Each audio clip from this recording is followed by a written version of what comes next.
भूत बंगला चित्रपट पाहिला. काही मित्रांनी सांगितलं मराठीतून त्याचं परीक्षण करा. ठीक आहे म्हटलं. फक्त भूत बंगला चित्रपट जिथे सुरू होतो, मी थेट सिनेमाकडे येतो. चित्रपटाची कहाणी सुरू होते. अर्थात भूत बंगला इथेच काहीतरी हॉरर आहे, कॉमेडी आहे, हे काहीतरी जाणवतं आपल्याला. ते सुरुवातीपासून जाणवतं तसं, त्यात काही नवीन नाही आहे.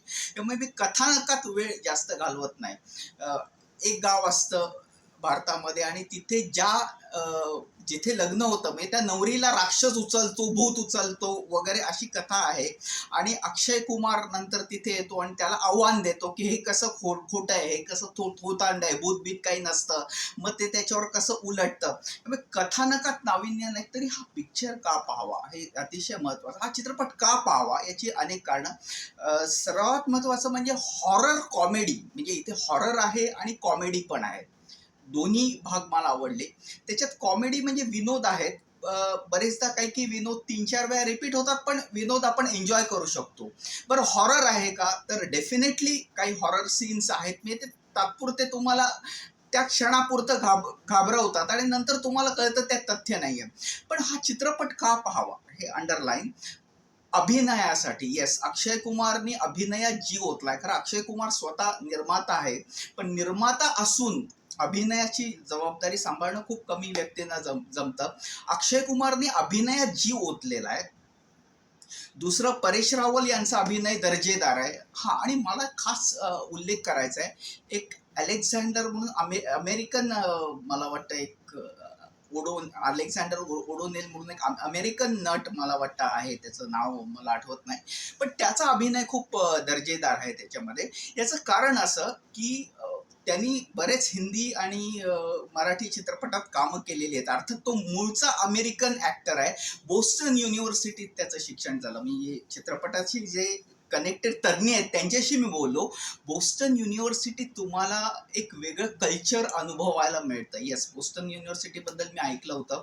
तर ते कनेक्शन तुम्हाला जे मिळतं, कल्चरल कनेक्शन, तर तो कल्चरली कनेक्ट झालेला ॲक्टर आहे. त्यामुळे तो ॲक्टर जरी भारतीय ॲक्टर नसला तरी त्याचा अभिनय. आणि असरानींबद्दल बोलायला हवं.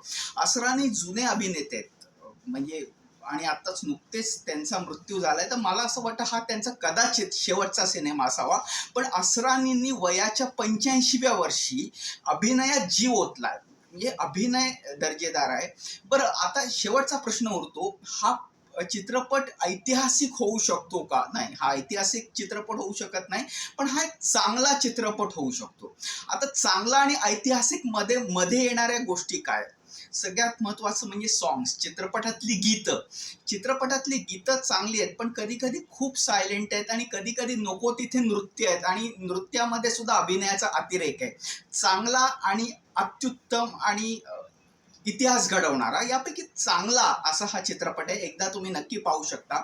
दुसरी गोष्ट, स्क्रीन प्ले, डायलॉग आणि कथा याच्यामध्ये बरेचदा चित्रपट भरकटतो. कारण बरेचदा एक डायलॉग 3-3 वेळा, म्हणजे एखादा कॉमेडी डायलॉग सुद्धा, अगदी कॉमेडी सीन सुद्धा वेगवेगळ्या पद्धतीने 3-4 वेळा रिपीट केल्या. पहिल्यांदा हसू येतं, पण नंतर तुम्हाला हसू येत नाही, नंतर चिड येते, इरिटेशन होतं.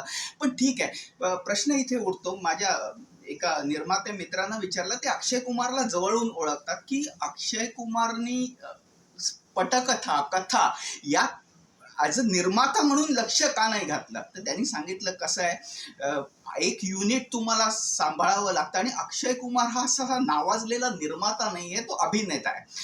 त्यामुळे त्याला लिमिटेशन्स येऊ शकतात आणि काही ठिकाणी तुम्हाला त्यांची मर्जी राखण्यासाठी, युनिट राखण्यासाठी तुम्हाला लेट गो करावं लागतं, म्हणजे टिक कराव्या लागतात. अशा टिक्स अक्षयने केल्या असाव्यात, म्हणून हा चित्रपट चांगला या लेवलला राहिला. तो उत्तम होऊ शकत नाही. तरी सुद्धा अक्षय कुमार, अगदी तब्बू सुद्धा, परेश रावल दर्जेदार, आणि असरानी असे दर्जेदार ॲक्टर्स तुम्हाला घरी रिकामं पाठवत नाहीत, काहीतरी देऊन ते पाठवतात.